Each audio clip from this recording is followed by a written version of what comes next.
अध्याय 10 जैन और बौद्ध धर्म। ईसा पूर्व 6ठी सदी के उत्तरार्ध में मध्य गंगा के मैदान में अनेक धार्मिक संप्रदायों का उदय हुआ। इस युग के करीब 62 धार्मिक संप्रदाय ज्ञात हैं। इनमें से कई संप्रदाय पूर्वोत्तर भारत में रहने वाले विभिन्न समुदायों में प्रचलित धार्मिक प्रथाओं और अनुष्ठान विधियों पर आधारित थे। इनमें जैन संप्रदाय और बौद्ध संप्रदाय सबसे महत्व के थे और ये दोनों धार्मिक सुधार के परम शक्तिशाली आंदोलन के रूप में उभरे। उद्भव का कारण वैदिकोत्तर काल में समाज स्पष्टतः 4 वर्णों में विभाजित था। ब्राह्मण, क्षत्रिय, वैश्य और शूद्र। हर वर्ण के कर्तव्य अलग अलग निर्धारित थे और इस पर जोर दिया जाता था कि वर्ण जन्म मूलक हो और 2 उच्च वर्णों को कुछ विशेष अधिकार दिए गए। ब्राह्मण, जिन्हें पुरोहितों और शिक्षकों का कर्तव्य सौंपा गया था, समाज में अपना स्थान सबसे ऊंचा होने का दावा करते थे। वे कई विशेषाधिकारों के दावेदार थे, जिससे दान लेना, करों से छुटकारा, दंडों की माफी आदि। उत्तर वैदिक ग्रंथ में ऐसे अनेक उदाहरण मिलते हैं जहां ब्राह्मणों ने ऐसे अधिकारों का लाभ उठाया। वर्ण क्रम में क्षत्रिय का स्थान दूसरा था। वे युद्ध करते थे, शासन करते थे और किसानों के उगाए गए करों पर जीते थे। वैश्य खेती, पशुपालन और व्यापार करते थे और यही मुख्य करदाता थे। यद्यपि इन्हें 2 उच्च वर्णों के साथ द्विज नामक समूह में स्थान मिला था। द्विज को जनेऊ पहनने का और वेद पढ़ने का अधिकार था, पर शूद्र को इससे वंचित रखा गया था। शूद्रों का कर्तव्य ऊपर के तीनों वर्णों की सेवा करना था और स्त्रियों की भांति भी इन्हें भी वेद पढ़ने के अधिकार से वंचित रखा गया था। वैदिकोत्तर काल में वे गृहदास, कृषिदास, शिल्पी और मजदूर के रूप में दिखाई देते हैं। वे स्वभाव से ही क्रूर, कर्मी, लोभी और चोर कहे गए हैं और कुछ अस्पृश्य भी माने जाते थे। वर्ण व्यवस्था में जो जितने ऊंचाई वर्ण का होता था, वो उतना ही शुद्ध और सुविधाधिकारी समझा जाता था। अपराधी जितने ही नीच वर्ण का होता था, उसके लिए सजा उतनी ही अधिक कठोर होती थी। ये स्वाभाविक ही था कि इस तरह के वर्ण विभाजन वाले समाज में तनाव पैदा हो। वैश्य और शूद्र में इसकी कैसी प्रतिक्रिया थी, ये जानने का कोई साधन नहीं है, परंतु क्षत्रिय लोग जो शासक के रूप में काम करते थे, ब्राह्मणों के धर्म विषयक प्रभुत्व पर प्रबल आपत्ति करते थे और लगता है कि उन्होंने वर्ण व्यवस्था को जन्म मूलक मानने के विरुद्ध एक प्रकार का आंदोलन छेड़ दिया था। विविध विशेषाधिकारों का दावा करने वाले पुरोहितों या ब्राह्मणों की श्रेष्ठता के विरुद्ध क्षत्रियों का खड़ा होना नए धर्मों के उद्भव का अन्यतम कारण हुआ। जैन धर्म के संस्थापक वर्धमान महावीर और बौद्ध धर्म के संस्थापक गौतम बुद्ध दोनों क्षत्रिय वंश के थे और दोनों ने ब्राह्मणों की मान्यता को चुनौती दी। परंतु इन धर्मों के उद्भव का यथार्थ कारण है पूर्वोत्तर भारत में नई कृषि मूलक अर्थव्यवस्था का विस्तार। पूर्वी उत्तर प्रदेश और उत्तरी एवं दक्षिणी बिहार सहित पूर्वोत्तर भारत में वर्षा की दर लगभग 100 सेंटीमीटर था। यहाँ जब तक भारी पैमाने पर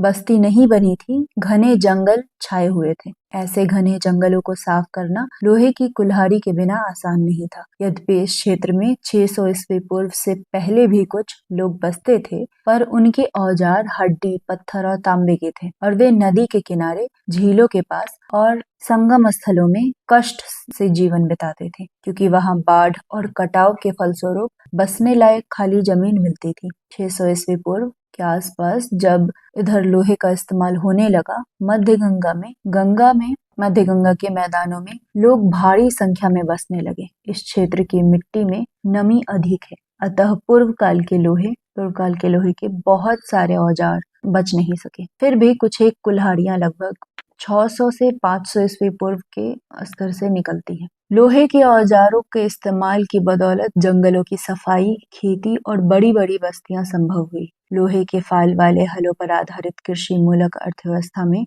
बैल का इस्तेमाल जरूरी था और पशुपालन के बिना बैल आए कहां से। परंतु इसके विपरीत वैदिक कर्मकांड के अनुसार यज्ञों में पशु अंधाधुंध मारे जाने लगे। वैदिक कर्म कांडों के अनुसार यज्ञों में पशु अंधाधुंध मारे जाने लगे। ये खेती की प्रगति में बाधक सिद्ध हुआ। असंख्य यज्ञों में बछड़ा और सांडों को लगातार मारे जाते रहने से पशुधन क्षीण होता गया। मगध के दक्षिणी और पूर्वी छोरों पर बसे कबायली लोग भी पशुओं को मार मार कर खाते थे। लेकिन यदि नई कृषि मूलक अर्थव्यवस्था को चलाना था तो पशु वध को रोकना आवश्यक हो गया था। इस काल में पूर्वोत्तर भारत में अनेक नगरों की स्थापना हुई। उदाहरण के लिए कौशाम्बी प्रयाग के समीप, कुशीनगर जिला देवरिया उत्तर प्रदेश, वाराणसी वैशाली वैशाली जिला उत्तर बिहार, चिरांद सारण जिला में, और राजगीर पटना से लगभग 100 किलोमीटर दक्षिण पूर्व। अन्य नगरों के अतिरिक्त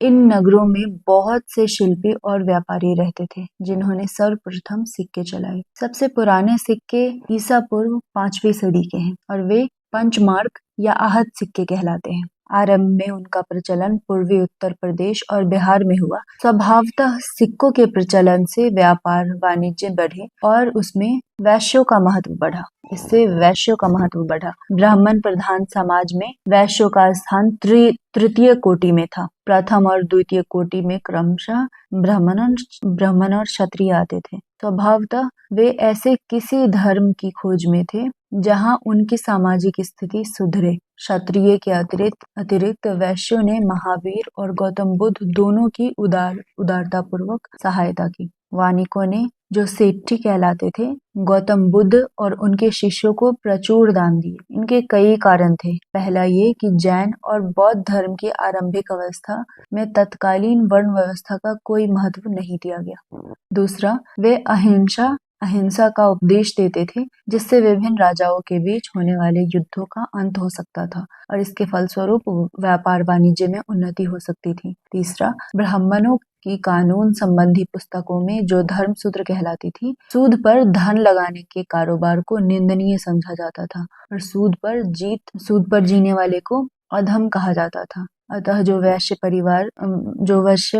व्यापार वाणिज्य में वृद्धि होने के कारण महाजनी करते थे, वे आदर नहीं पाते थे और अपनी सामाजिक प्रतिष्ठा बढ़ाने के लिए उत्सुक थे। दूसरी ओर तरह तरह की निजी संपत्ति के संचय के विरुद्ध भी कड़ी प्रतिक्रिया हुई। पुराने विचार के लोग सिक्के को, जो अवश्य ही चांदी और तांबे के होते थे, इस्तेमाल में लाना या जमा करना पसंद नहीं करते थे। वे लोग नए नए ढंग के निवासों और परिधानों से, नई परिवहन प्रणालियों से परहेज करते थे तथा युद्ध और हिंसा से घृणा करते थे। संपत्ति के नए नए प्रकारों से समाज में असमानता पनपी। इस असमानता के कारण आम लोगों का जीवन दुख दर्द से भर गया था। इसलिए सामान्य लोग कामना करते थे कि आदिम जीवन लौट आए। वे फिर उस संन्यास के आदर्श की ओर लौटना चाहते थे जिसमें संपत्ति के नए नए प्रकारों और जीवन की नई पद्धति के लिए जगह नहीं थी।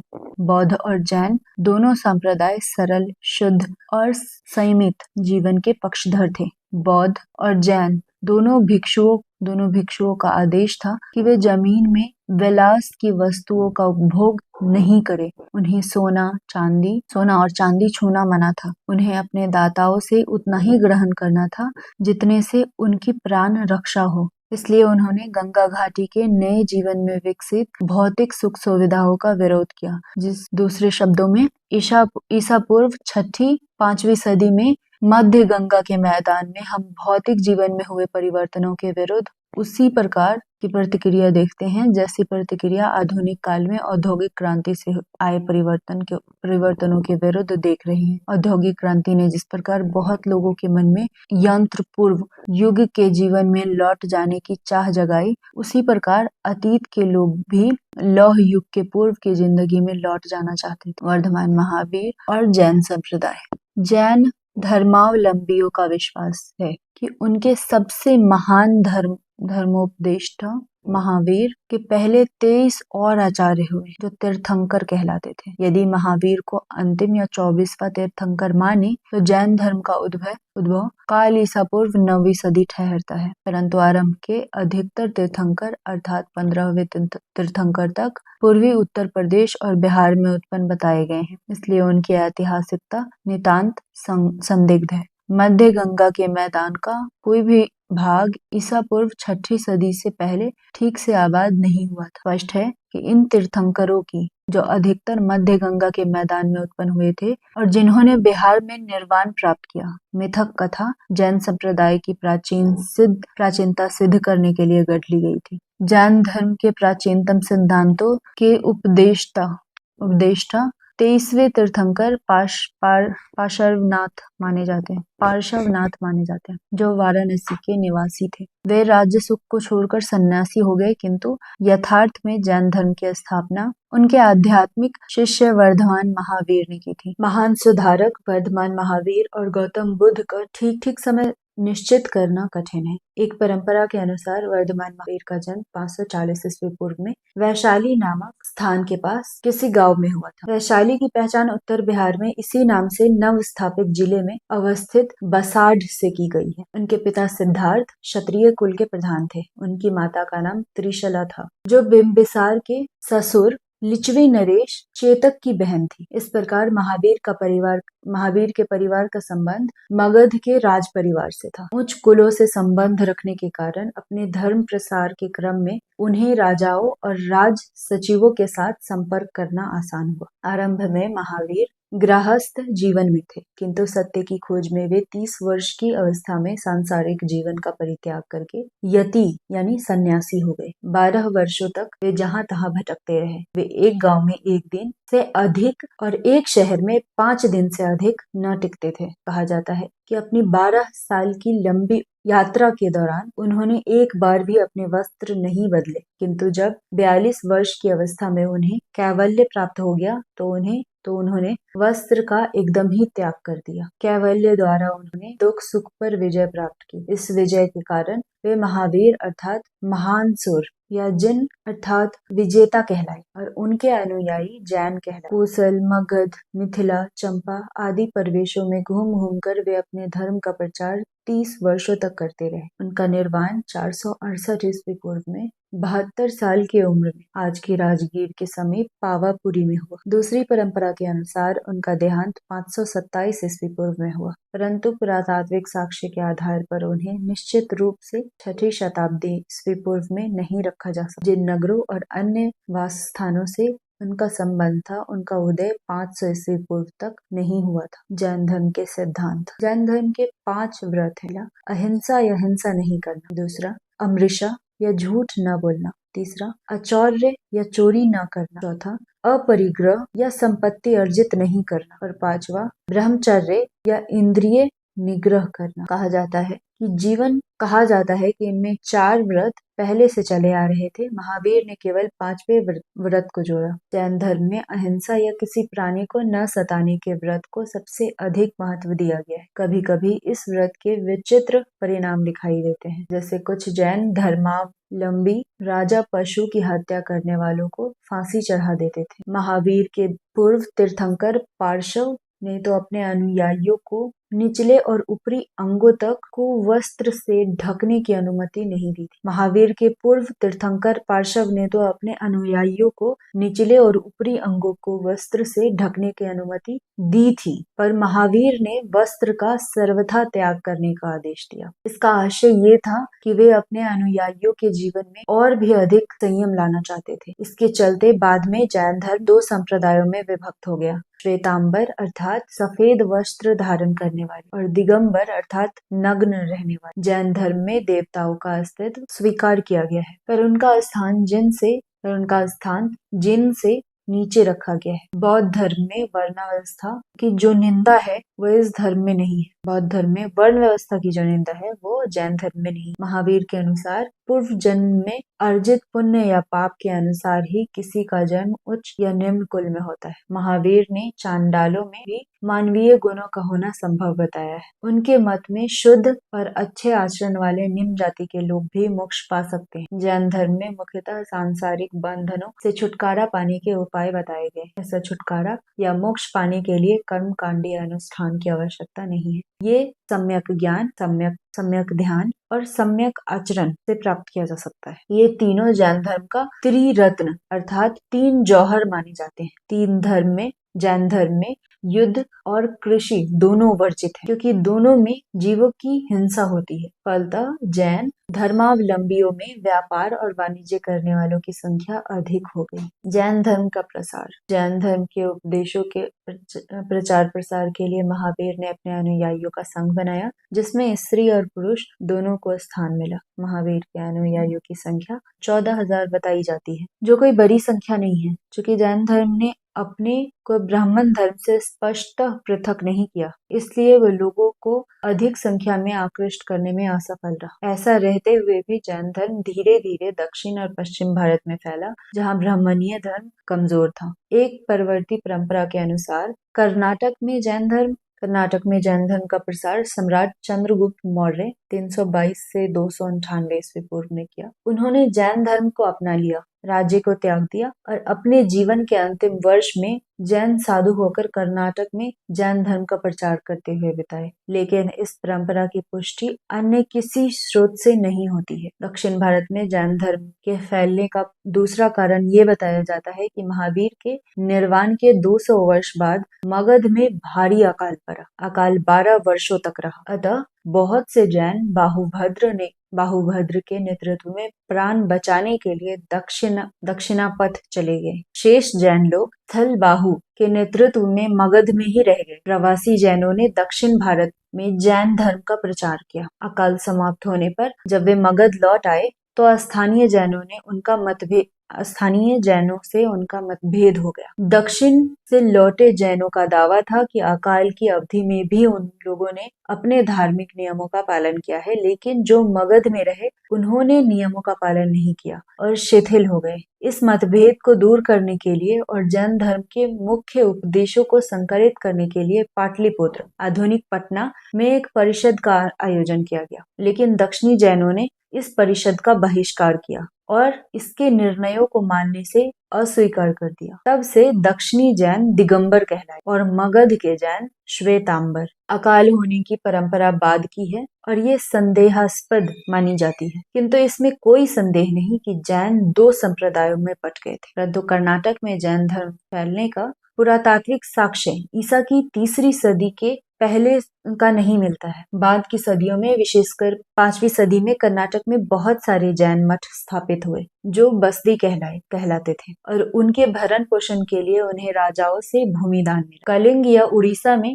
जैन धर्म का प्रचार ईसा पूर्व 4वीं सदी में हुआ और ईसा पूर्व 1ली सदी में इसे आंध्र या मगध के राजाओं को पराजित करने ईसा पूर्व 1ली सदी में इसे आंध्र और मगध की राजाओं को पराजित करने वाले कलिंग नरेश खारवेल का संरक्षण मिला। ईसा पूर्व 2री और 1ली सदी में जैन धर्म तमिलनाडु के दक्षिणी भागों में भी पहुंच गया था। बाद की सदियों में जैन धर्म मालवा, गुजरात और राजस्थान में फैला और इन क्षेत्रों में आज भी जैन धर्मावलंबियों की संख्या अधिक है और मुख्यतः वे व्यापार और वाणिज्य में लगे हुए। यद्यपि जैन धर्म को उतना राजाश्रय नहीं मिला जितना बौद्ध धर्म को, और पूर्व काल में इसका प्रसार भी उतना तेज नहीं हुआ, तथापि ये जहाँ कहीं पहुंचा अपना अस्तित्व बनाए हुए। इसके विपरीत बौद्ध धर्म तो मानो भारतीय उपमहादेश से लुप्त हो गया। जैन धर्म का योगदान। जैन धर्म ने ही सबसे पहले वर्ण व्यवस्था और वैदिक कर्मकांड की बुराई को रोकने के लिए गंभीर प्रयास किया। आरंभ में जैनों ने मुख्यतः ब्राह्मणों द्वारा संपोषित संस्कृत भाषा का परित्याग किया और अपने धर्मोपदेश के लिए आम लोगों की बोलचाल की प्राकृत भाषा को अपनाया। उन्होंने धार्मिक ग्रंथ अर्ध मागधी भाषा में लिखे गए और ये ग्रंथ ईसा की 6ठी सदी में गुजरात के वल्लभी नामक स्थान में, जो एक महान विद्या केंद्र था, अंतिम रूप से संकलित किया गया। जैनों ने प्राकृत को अपनाया। इससे प्राकृत भाषा और साहित्य की समृद्धि हुई। प्राकृत भाषा से कई क्षेत्रीय भाषाएं विकसित हुई। इनमें विशेष उल्लेखनीय है शौर सेनी, जिससे मराठी भाषा निकली है। जैनों ने अपभ्रंश भाषा में पहली बार कई महत्वपूर्ण ग्रंथ लिखे और इसका पहला व्याकरण तैयार किया। जैन साहित्य में महाकाव्य, पुराण, आख्यायिका और नाटक है। जैन लेखों का बहुत बड़ा भाग आज भी पांडुलिपि के रूप में पड़ा है और अप्रकाशित है। गुजरात और राजस्थान के जैन मठों में ऐसी पांडुलिपियां पाई जाती हैं। जैनों ने मध्य काल के आरंभ में संस्कृत का भी खूब प्रयोग किया और इसमें बहुत से ग्रंथ लिखे। अंततः जैनों ने कन्नड़ के विकास में भी यथेष्ट योगदान दिया। इस भाषा में उन्होंने प्राचुर लेखन किया। बौद्ध की तरह जैन लोग भी आरंभ में मूर्ति पूजक नहीं थे। बाद में वे महावीर और तीर्थंकरों की पूजा करने लगे। इसके लिए सुंदर और कभी-कभी विशाल प्रस्तर प्रतिमाएं विशेषकर कर्नाटक, गुजरात और राजस्थान और मध्य प्रदेश में निर्मित हुई। प्राचीन काल के जैन कला उतनी उत्कृष्ट नहीं है जितनी बौद्ध कला, किंतु मध्यकाल की कला और स्थापत्य में जैनों का प्रशंसनीय योगदान है। गौतम बुद्ध और बौद्ध धर्म। गौतम बुद्ध या सिद्धार्थ महावीर के समकालीन थे। परंपरा के आधार पर कहा जाता है कि उनका जन्म 563 ईस्वी पूर्व में शावय नामक क्षत्रिय कुल में कपिलवस्तु के निकट नेपाल तराई में अवस्थित लुम्बिनी में हुआ था। कपिलवस्तु की पहचान वस्ती जिले में पिपरहवा से की गई है। प्रतीत होता है कि गौतम के पिता कपिलवस्तु के निर्वाचित राजा और गणतांत्रिक शाक्यों के प्रधान थे। उनकी माता कोसल राजवंश की कन्या थी। इस प्रकार महावीर की तरह वो भी उच्च कुल वाले थे। गणराज्य में उत्पन्न होने के कारण उनमें कुछ समतावादी भावनाएं आई। बचपन से ही गौतम का ध्यान आध्यात्मिक चिंतन की ओर था। शीघ्र ही उनका विवाह करा दिया गया और दाम्पत्य जीवन में उनका मन नहीं रहा। वे लोगों के सांसारिक दुख देखकर द्रवित हो जाते और ऐसे दुखों के निवारण का उपाय सोचने लगते हैं। 29 वर्ष की उम्र में महावीर की तरह ही वे घर से निकल पड़े। 7 वर्षों तक भटकते रहने के बाद 35 वर्ष की उम्र में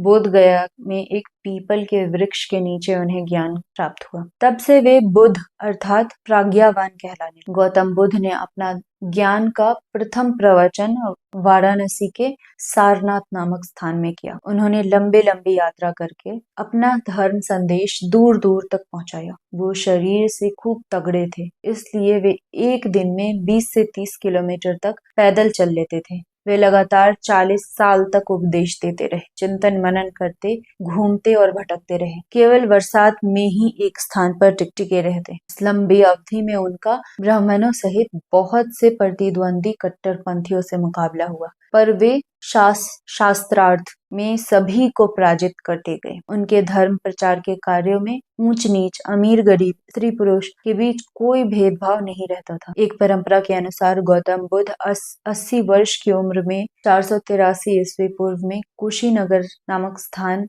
में स्वर्गवासी हुए। इस स्थान की पहचान पूर्वी उत्तर प्रदेश के देवरिया जिले के कसिया नामक गांव से की जाती है, किंतु पुरातत्व के आधार पर वर्धमान महावीर और गौतम बुद्ध को निश्चित रूप से 6ठी शताब्दी ईस्वी पूर्व में रखना कठिन है। दोनों का संबंध नगरों से है जिनका उदय 500 ईस्वी पूर्व तक नहीं हुआ था। बौद्ध धर्म के सिद्धांत। बुद्ध बड़े व्यवहारिक सुधारक थे। उन्होंने अपने समय की वास्तविकताओं को खुली आंखों से देखा। वे उन निरर्थक वाद विवादों में नहीं उलझे जो उनके समय में आत्मा, जीव और परमात्मा, ब्रह्म के बारे में जोरों से चल रहे थे। उन्होंने अपने को सांसारिक समस्याओं में लगाया। उन्होंने कहा कि संसार दुखमय है और लोग केवल काम, इच्छा, लालसा के कारण दुख पाते हैं। यदि काम अर्थात लालसा पर विजय पाई जाए तो निर्वाण प्राप्त हो जाएगा, जिसका अर्थ है कि जन्म और मृत्यु के चक्र से मुक्ति मिल जाएगी।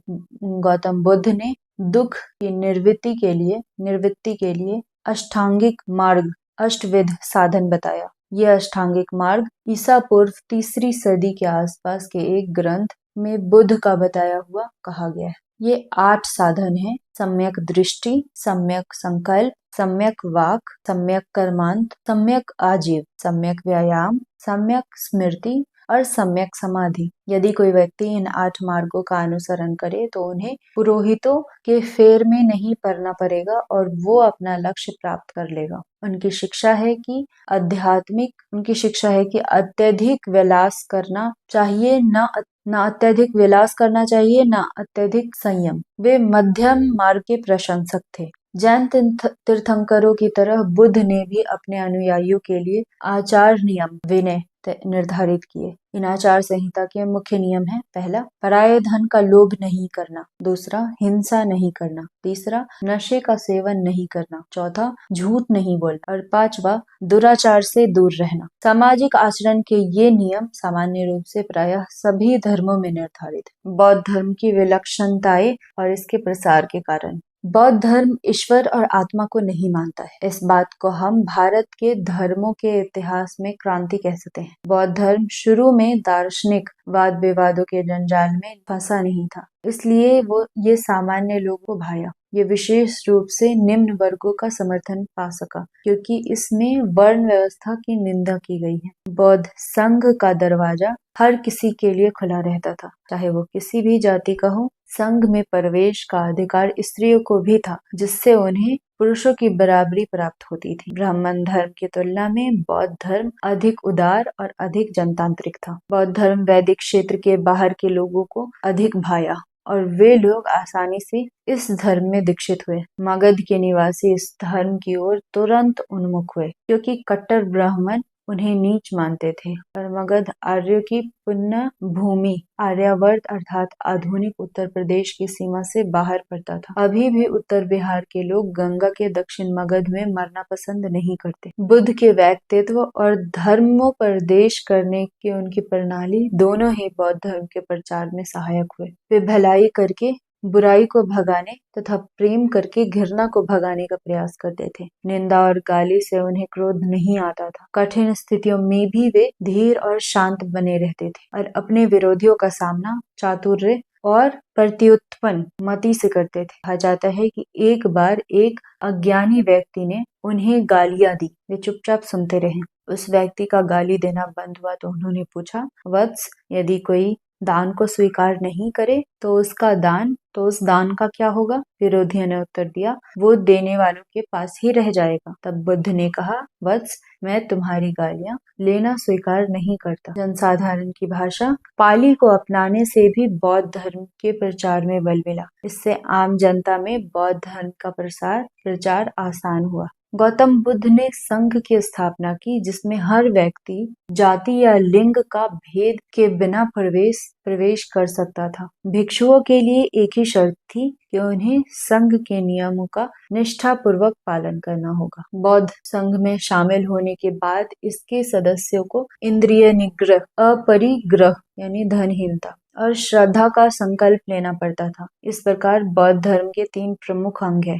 बुद्ध, संघ और धम्म। संघ के तत्वाधान में सुगठित प्रचार की व्यवस्था होने से बुद्ध के जीवन काल में ही बौद्ध धर्म ने तेजी से प्रगति की। मगध, कौशल और कौशाम्बी के राजाओं, अन्य गणराज्यों और उनकी जनता ने बौद्ध धर्म को अपना लिया। बुद्ध के निर्माण के 200 साल बाद प्रसिद्ध मौर्य सम्राट अशोक ने बौद्ध धर्म ग्रहण किया। ये युग प्रवर्तक घटना सिद्ध हुई। अशोक ने अपने धर्मदूतों के द्वारा इस धर्म को मध्य एशिया, पश्चिम एशिया और श्रीलंका में फैलाया और इसे विश्व धर्म का रूप दिया। आज भी श्रीलंका, बर्मा और तिब्बत में तथा चीन और जापान के कुछ भागों में बौद्ध धर्म प्रचलित है। अपनी जन्मभूमि से ये धर्म लुप्त हो गया, परंतु दक्षिण पूर्व एशिया और पूर्वी एशिया के देशों में जीता जागता रहा। बौद्ध धर्म का ह्रास होने का कारण। ईसा की 12वीं सदी आते आते बौद्ध धर्म भारत से लुप्त सा हो गया। कुछ परिवर्तित रूप में ये बंगाल और बिहार में 11वीं सदी तक रहा, किंतु इसके बाद ये धर्म सारे देश से पूर्णतः चला गया। ऐसा क्यों हुआ? हम देखते हैं कि आरंभ में हर धर्म सुधार की भावना से प्रेरित होता है, परंतु कालक्रम में वो उन्हीं कर्मकांडों और अनुष्ठानों के जाल में फंस जाता है जिनकी वो आरंभ में निंदा करता था। बौद्ध धर्म में भी स्वरूप परिवर्तन का ऐसा ही चक्र चला। इनमें भी ब्राह्मण धर्म की वे बुराइयां घुस गई जिनके विरुद्ध इसने आरंभ में लड़ाई छेड़ी थी। बौद्ध धर्म की चुनौतियों का मुकाबला करने के लिए ब्राह्मणों ने अपने धर्म को सुधारा। उन्होंने गोधन की रक्षा पर बल दिया तथा स्त्रियों और शूद्रों के लिए भी धर्म का मार्ग प्रशस्त किया। दूसरी ओर बौद्ध धर्म में विकृतियां आती गई। धीरे धीरे बौद्ध भिक्षु जनजीवन की मुख्य धारा से कटते गए। उन्होंने जनसामान्य की भाषा पाली को छोड़ दिया और संस्कृत को ग्रहण कर लिया, जो केवल विद्वानों की भाषा थी। ईसा की पहली सदी से वे बड़ी मात्रा में प्रतिमा पूजन करने लगे और उपासकों से खूब चढ़ावा लेने लगे। इस चढ़ावे के अतिरिक्त बौद्ध विहारों को राजाओं से भी भारी भारी संपत्तियां दान में मिलने लगी। इन सभी से बौद्ध भिक्षुओं का जीवन सुख का जीवन बन गया। नालंदा जैसे बौद्ध विहार तो दो सौ गांवों से कर तहसीलते थे और 7वीं सदी के आते आते बौद्ध विहार विलासी लोगों के प्रभुत्व में आ गया और उन कुकर्मों का केंद्र बन गया जिनका गौतम बुद्ध ने कड़ाई के साथ निषेध किया था। बौद्ध धर्म का ये नया रूप वज्रयान नाम से प्रसिद्ध हुआ। विहारों में अपार संपत्ति और स्त्रियों के प्रवेश होने के कारण इसकी स्थिति और भी बिगड़ी। बौद्ध भिक्षु नारी को भोग की वस्तु समझने लगे। कहा गया है कि एक समय बुद्ध ने अपने प्रिय शिष्य आनंद से कहा था, यदि विहारों में स्त्रियों का प्रवेश न हुआ होता तो धर्म 1000 वर्ष टिकता, लेकिन जब स्त्रियों को प्रवेशाधिकार दे दिया गया तो ये धर्म केवल 500 वर्ष टिकेगा। कहा जाता है ब्राह्मण शासक पुष्यमित्र शुंग ने बौद्धों को सताए जाने के कई उदाहरण ईसा की 6ठी-7वीं सदियों से मिलते हैं। शैव संप्रदाय के हून राजा मिहिरकुल ने सैकड़ों बौद्धों को मौत के घाट उतारा। गौड़ देश के शिव भक्त शशांक ने बोध गया में उस बोधि वृक्ष को काट डाला जिसके नीचे बुद्ध को ज्ञान प्राप्त हुआ था। हुआन सांग ने लिखा है कि 1600 स्तूप और विहार तोड़ डाले गए और हजारों भिक्षुओं और उपासकों को मार डाला गया। इसमें कुछ न कुछ सच्चाइयां अवश्य होंगी। इस पर बौद्धों की प्रतिक्रिया कई देवमालाओं में देखी जा सकती है, जहां बोधिसत्वों को हिंदू देवताओं के ऊपर खड़ा कर दिया गया।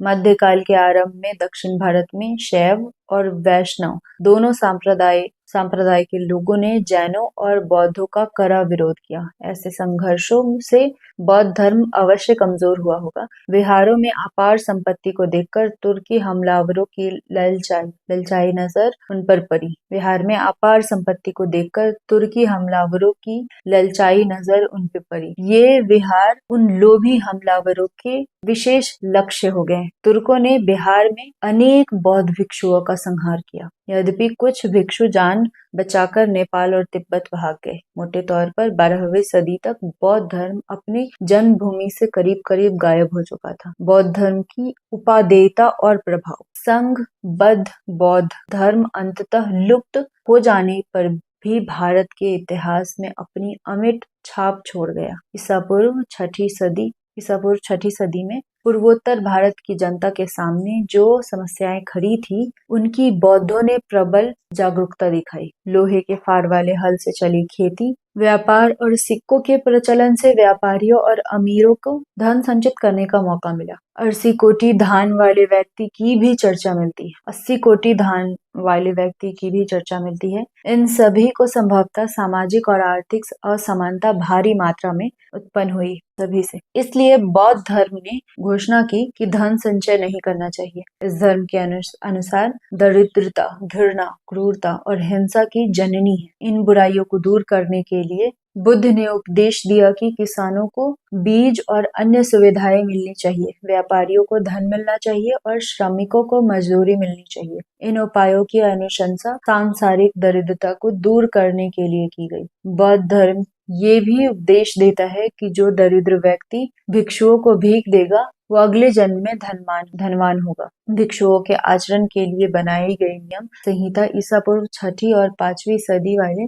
पूर्वोत्तर भारत की भौतिक स्थिति के प्रति हो रही प्रतिक्रियाओं की झलक देती है। इसमें भिक्षुओं के भोजन, परिधान और यौन संबंध पर अंकुश लगाए गए हैं। भिक्षु सोना और चांदी ग्रहण नहीं कर सकते थे, खरीद बिक्री नहीं कर सकते थे। ये नियम तो बुद्ध की मृत्यु के बाद शिथिल कर दिए गए, परंतु आरंभिक नियम एक प्रकार के आदिम साम्यवाद की ओर लौटने का संकेत देते हैं। जो साम्यवाद हमें व्यापार और उन्नति, खेती न करने वाले कबायली समाज में लक्षित होता है। भिक्षुओं के लिए बनाए गए ये आचार नियम पूर्वोत्तर भारत में ईसा पूर्व 5वीं सदी में विकसित मुद्रा के प्रचलन, निजी संपत्ति और विलासपूर्ण जीवन के विरुद्ध आंशिक विद्रोह की झलक देते हैं। उन दिनों मुद्रा और संपत्ति विलास की वस्तुएं मानी जाती थी। बौद्ध धर्म में ईसा पूर्व 5वीं सदी के भौतिक जीवन में उत्पन्न बुराइयों को दूर करने का प्रयत्न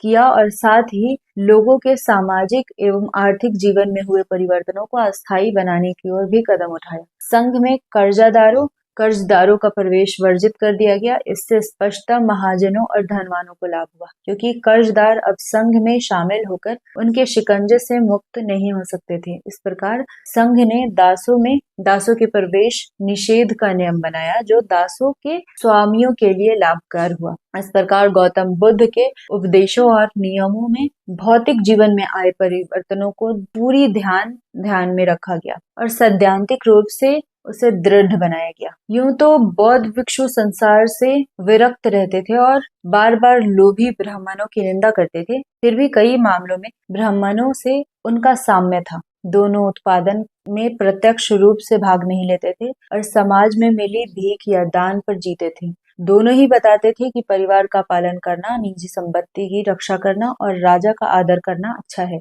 दोनों वर्गमूलक समाज व्यवस्था के समर्थक थे। भेद इतना था कि भिक्षु वर्ण को गुण और कर्म के अनुसार मानते थे, पर ब्राह्मण जन्म के अनुसार। निसंदेह बौद्ध धर्म का लक्ष्य था मानव को मुक्ति या निर्वाण का मार्ग दिखाना। जो लोग पुराने कबायली समाज के विघटन और निजी संपत्ति के प्रचलन से उत्पन्न हुई घोर सामाजिक असमानताओं को बर्दाश्त नहीं कर सकते थे, उन्हें तो बौद्ध धर्म में कुछ राहत मिली, किंतु ऐसी राहत तो भिक्षुओं के लिए ही संभव थी। गृहस्थ अनुयायियों के लिए तो छुटकारे का कोई उपाय नहीं था। अतः उन्हें मौजूदा स्थिति से समझौता कर लेना ही का उपदेश दिया गया। बौद्ध धर्म ने स्त्रियों और शूद्रों के लिए अपने द्वार खोलकर समाज पर गहरा प्रभाव जमाया। ब्राह्मण धर्म ने स्त्रियों और शूद्रों को एक ही दर्जे में रखा और उन्हें न तो यज्ञ संस्कार का विधान किया और न ही वेद अध्ययन का। बौद्ध धर्म ग्रहण करने पर उन्हें इस अधिकारहीनता से मुक्ति मिल गई।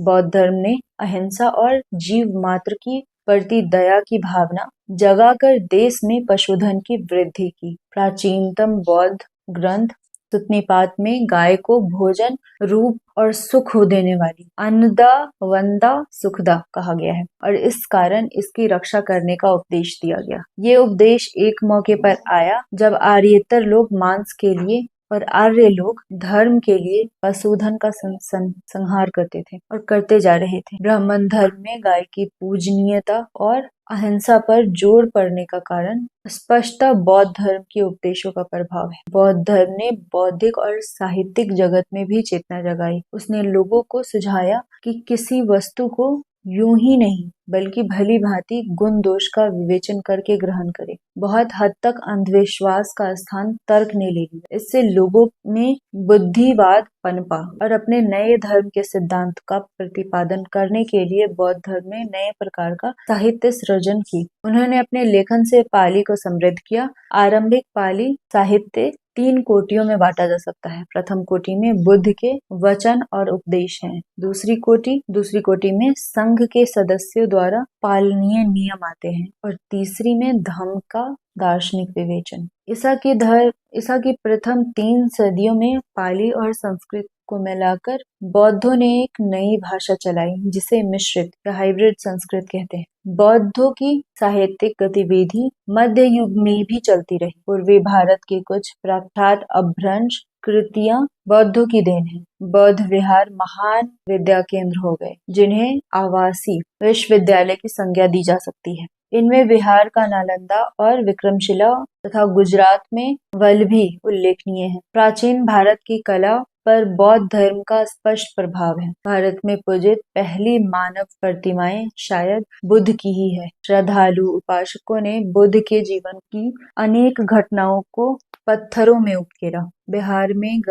बिहार के गया में और मध्य प्रदेश की सांची और भरहुत में जो चित्र फलक यानी पैनल मिले हैं वो बौद्ध कला के उत्कृष्ट नमूने हैं। ईसा की पहली सदी से गौतम बुद्ध की फलक प्रतिमाएं बनने लगी थी। भारत में पश्चिमोत्तर सीमांत में यूनान और भारत के मूर्तिकारों ने नए ढंग की कला की सृष्टि करने के लिए सम्मिलित रूप से प्रयास किया, जिसका परिणाम गंधार कला के नाम से विख्यात है। इस प्रदेश में बनी प्रतिमाओं में देशी और विदेशी दोनों प्रभाव स्पष्ट है। भिक्षुओं के निवास के लिए चट्टान तराश कर कमरे बनाए गए और इस प्रकार गया की बराबर पहाड़ियों में पश्चिम भारत में नासिक के आसपास की पहाड़ियों में गुहा वास्तुशिल्प का आरंभ हुआ। बौद्ध कला दक्षिण में कृष्णा डेल्टा में और उत्तर में मथुरा में फली फूली। अभ्यास प्रश्न पहला, निम्नलिखित पदों और धारणाओं का आशय स्पष्ट करें। आर्यावर्त, वर्ण व्यवस्था, द्विज, तीर्थंकर,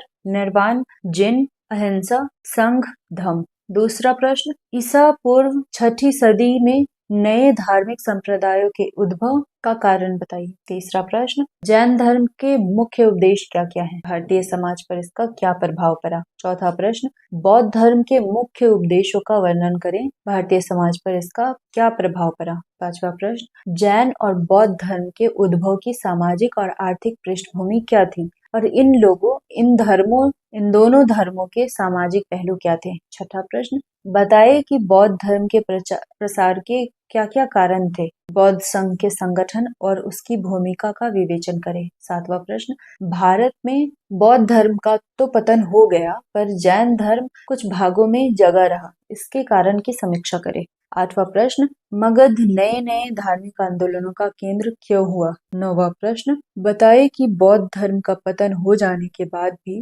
भारत में इस धर्म का प्रभाव कैसे और किन किन पहलुओं में जमा रहा? 10वां प्रश्न, बौद्ध और जैन संप्रदाय को धार्मिक सुधार का आंदोलन क्यों कहा जाता है? 11वां प्रश्न, भारतीय साहित्य और कला में बौद्ध और जैन संप्रदायों के योगदान का वर्णन करें। इस परियोजना के अंग स्वरूप जैन और बौद्ध साहित्य तथा चित्रों की सूची बनाएं। 12वां प्रश्न, भारत के बाह्य रैखिक मानचित्र पर महावीर और बुद्ध के जीवन से संबद्ध स्थलों को तथा जैन और बौद्ध कला एवं स्थापत्य के स्थानों को अंकित करें।